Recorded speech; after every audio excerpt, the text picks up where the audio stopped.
President Trump has 10 days left as a lame duck president. Mo Rocca takes a closer look at lame ducks past.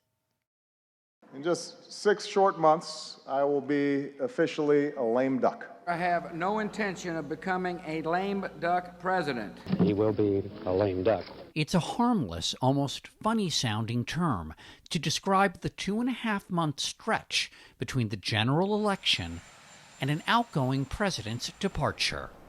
The term itself, lame duck, that's kind of odd, right? Yeah, I mean, lame duck, I gather, goes back to a time when there were British businessmen who had become bankrupt. It then got attached to politicians who weren't going to be in office very long. The lame duck label migrated to American politics and was used here to describe outgoing President Calvin Coolidge. But as presidential historian Doris Kearns Goodwin points out, a lame duck still has wings. They still have every power that they ever had before. There's the power to issue headline-making pardons, and the power to help or hinder a smooth handoff to the next commander-in-chief. So many other countries do not have that peaceful transition of power. It's been the hallmark of our democracy since good old George Washington.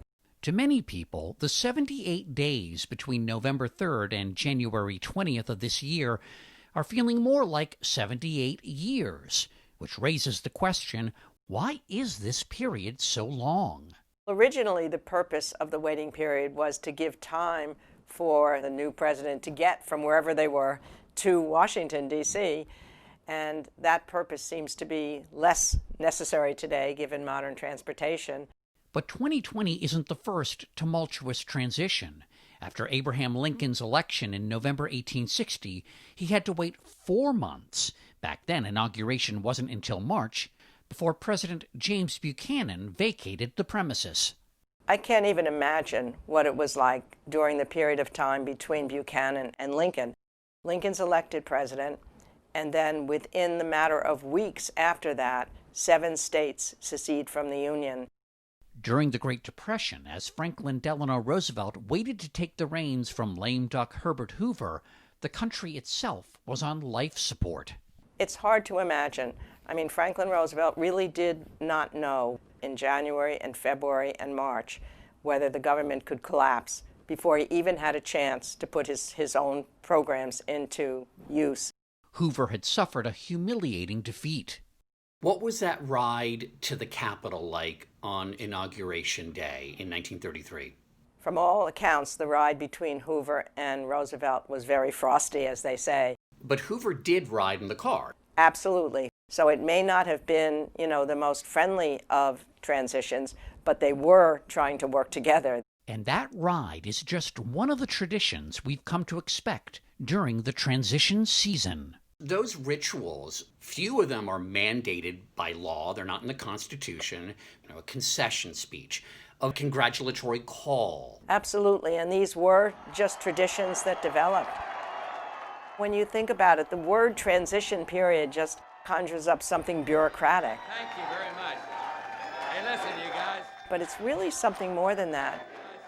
I just called Governor Clinton over in Little Rock and offered my congratulations. Goodwin says the concession speech has long been a vital step in consoling supporters. So I can't stand here tonight and say it doesn't hurt. And helping them move on.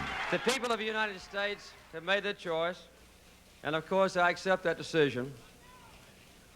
But I have to admit, not with the same enthusiasm that I accepted the decision 4 years ago. And these people are filled with emotion, and he has to take them from that moment to that next moment of acceptance.